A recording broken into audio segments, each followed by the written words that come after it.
Vamos a desarrollar un tema hoy referido al lenguaje, la importancia del lenguaje, la importancia del lenguaje articulado, la importancia de la palabra. Porque a veces hay personas que te dicen que el lenguaje es malo, que hay que dejar la mente en blanco y tratar de pensar menos para captar la realidad. Y yo creo que a veces confundimos una cosa con otra. O sea, hacer ejercicios yoga y dejar la mente en blanco y dejar de pensar para refrescarnos, para buscar mejor concentración de la atención, para buscar mejor control emocional. Son ejercicios válidos. Tratar de tener un control consciente de nuestros pensamientos son ejercicios válidos. Pero de ahí a pensar que la causa de eso es el lenguaje y no las relaciones neuróticas de sociedades de explotación como el capitalismo. O sea, creer que el lenguaje es nuestro enemigo, hay un error. O sea, hay que reconocer que el lenguaje también es un instrumento de dominación.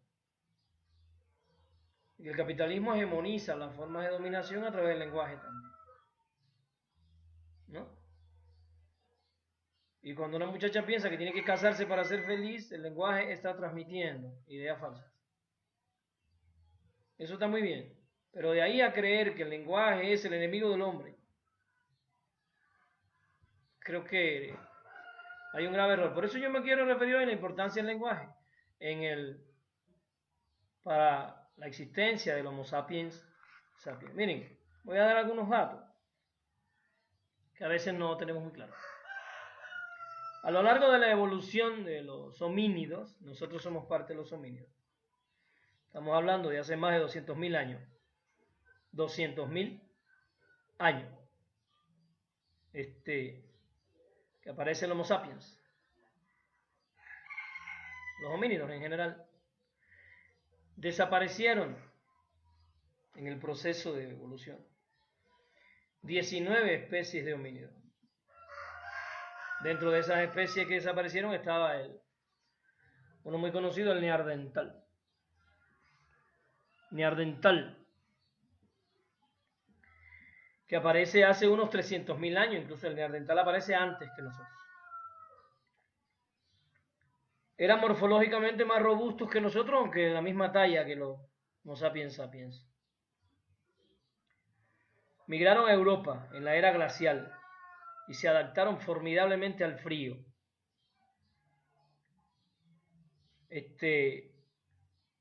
Tenían una nariz muy ancha para calentar el aire de la glaciación. Hacía mucho frío en Europa, estaba todo congelado. Tenían piel clara precisamente porque las condiciones climáticas facilitaban eso. Hace alrededor de 70.000 años es que ese neandertal se desarrolla. Los neandertal, al igual que el Homo sapiens, elaboran herramientas, o sea, ya hay un proceso de desarrollo mental y un proceso de producción de la cultura. Recuerden que aparece la cultura cuando ya nos salimos del mundo de la naturaleza, del mundo de los instintos y empezamos a producir la vida, más allá de la biología. Eran nómadas, eran cazadores, estos neandertales. Y al parecer, por los estudios, llegaron a ser hasta 500.000, 500.000, que es una cifra bastante importante. Sin embargo, los neandertales, y es importante saber que los neandertales también enterraban a sus muertos, igual que los Homo sapiens. Y entonces alguien puede preguntar, que aquí es la pregunta que yo quiero desarrollar hoy en el tema: ¿por qué desaparece el neandertal y sobrevive el Homo sapiens sapiens? El neandertal era más robusto, más fuerte, levantaba un mazo más pesado.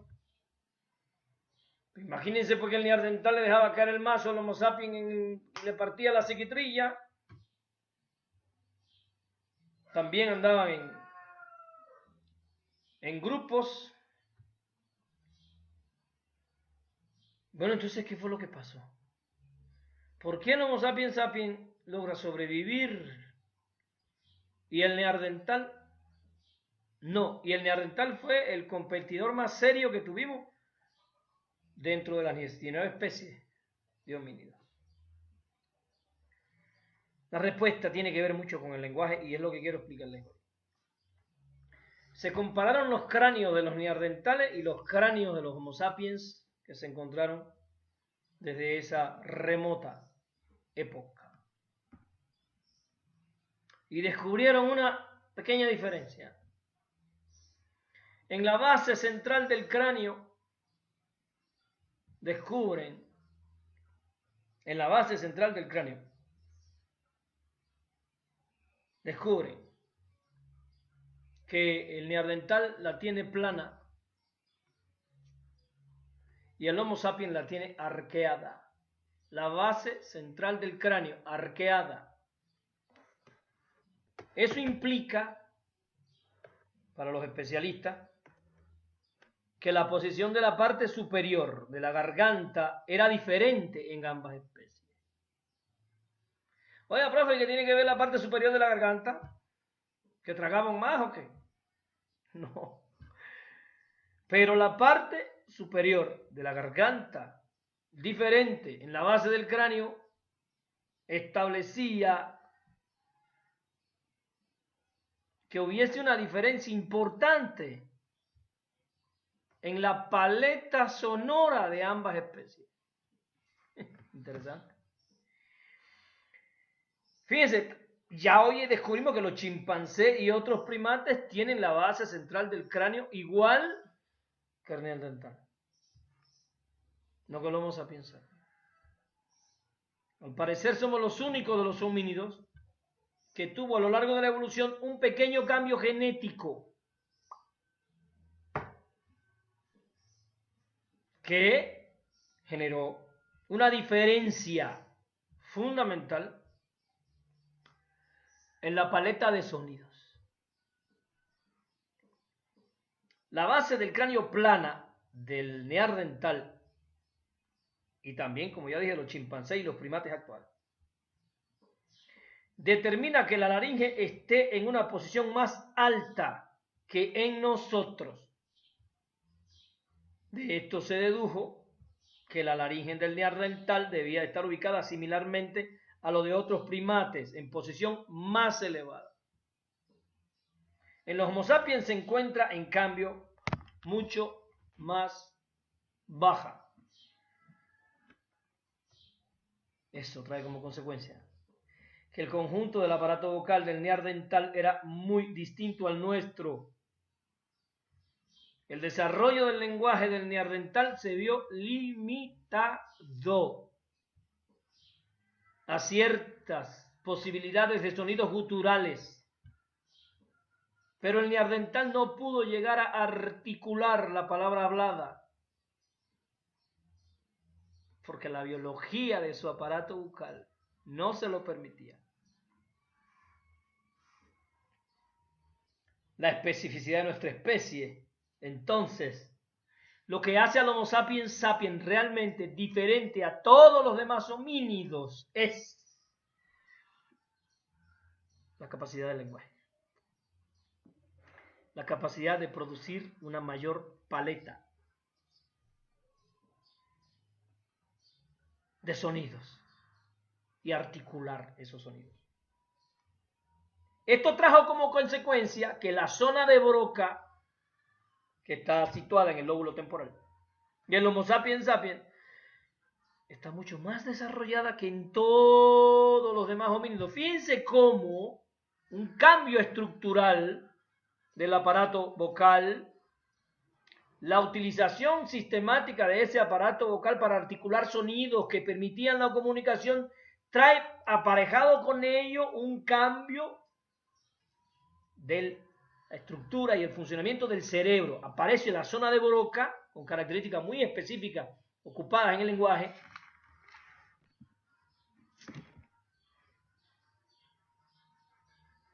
ya se identificó. Fíjense qué interesante. El gen que está relacionado con el funcionamiento de la zona de Broca, que es el gen FOXP2, que está situado en el cromosoma número 7 de los humanos. O sea, hay un gen que ya está ocupándose de la zona de Broca y por tanto del lenguaje en el Homo sapiens, en los humanos, ubicado en el gen número 7.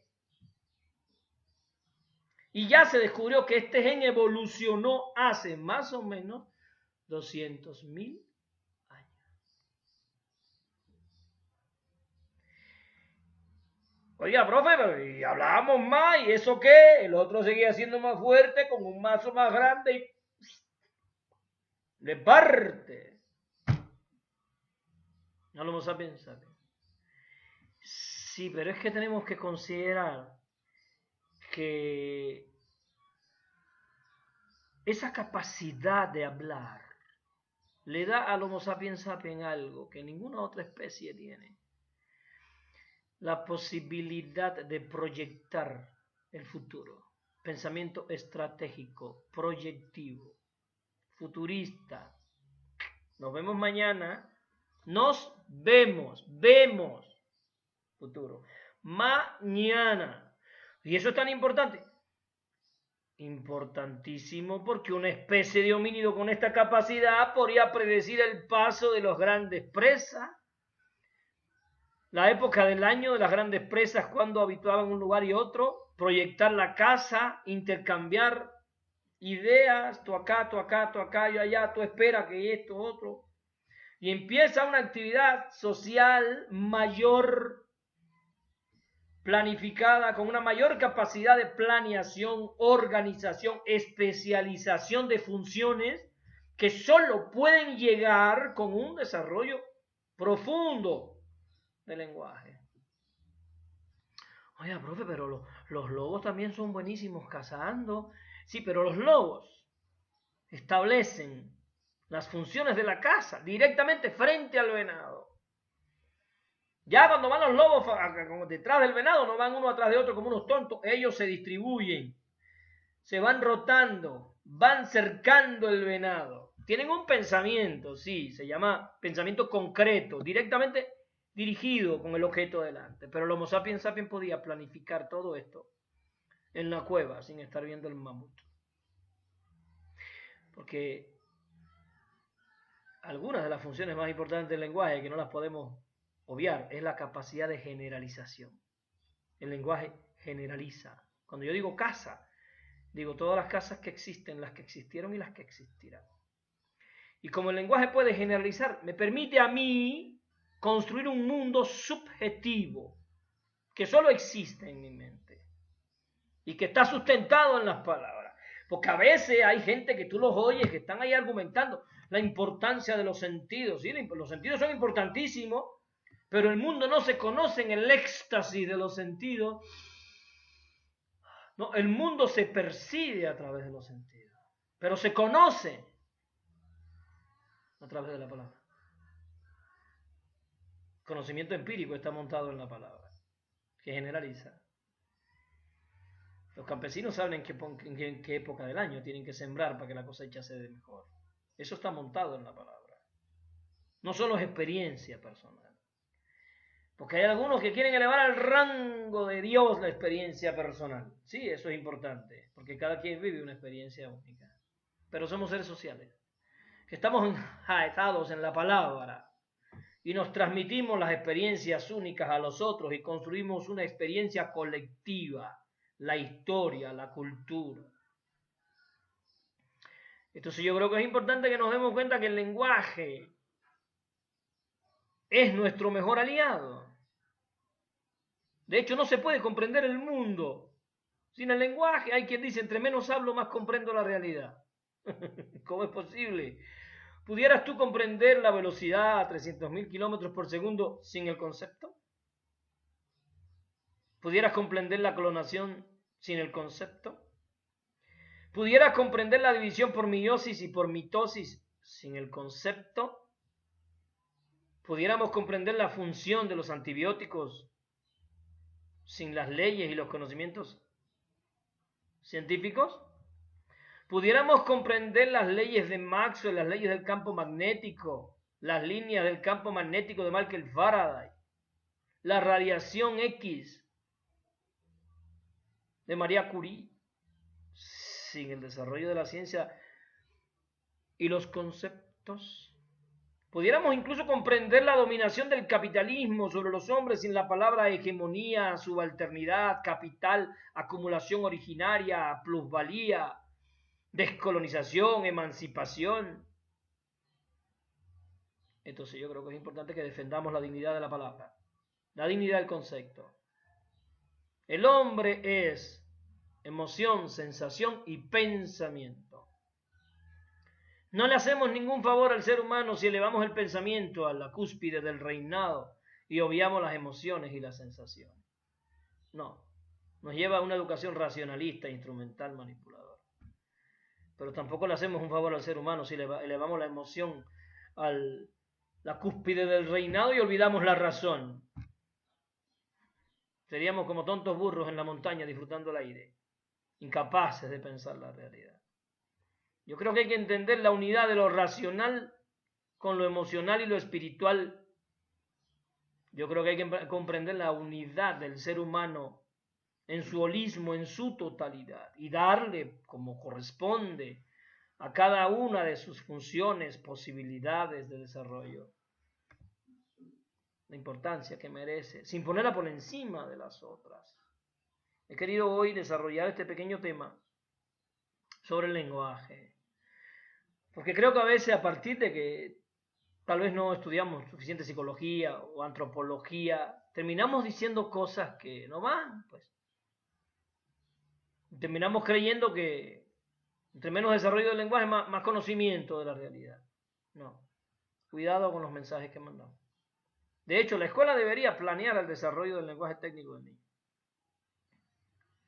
Todas las escuelas deberían tener un plan de cuáles son las palabras nuevas que cada semana va a aprender el niño. Deberíamos, fíjense cómo lo digo, deberíamos estudiar sistemáticamente el diccionario. Deberíamos enseñar a los niños a estudiar todos los días un rato el diccionario. Porque entre más palabras tiene un niño, más capacidad de percibir y sentir la realidad. No se puede diferenciar el gusto del afecto, del querer, del amar, del idolatrar, si no se conocen esas palabras. No se puede sentir la diferencia entre apetito o hambre y estar famélico o hipoglicémico si no se pueden expresar esos estados a través de la palabra. Entonces, la palabra nos permite no solo expresarnos, la palabra es un vínculo para entender la realidad. Para poder comprender, describir la realidad necesitamos palabras. Póngase usted a describir un hermoso amanecer con 4 adjetivos, a ver si le alcanza. Entre más adjetivos pueda dominar un niño, mayor capacidad de discernimiento de esa realidad que tiene delante. Tenemos que defender la dignidad del lenguaje y de la palabra, porque eso, precisamente eso, nos hizo hombres y nos permite construir la cultura. Le doy las gracias por estar con nosotros, por dejarnos compartir estos pequeños momentos de análisis para destapar todas las formas de sometimiento a las que estamos sometidos. Nos vamos y nos vemos en la victoria, ¿saben? No tenemos otra opción. Nuestro hábitus es la victoria. Y la victoria se construye con sacrificio, con tesón, con empeño. Me despido como Susi, mi hermana, en Cuba. Chao.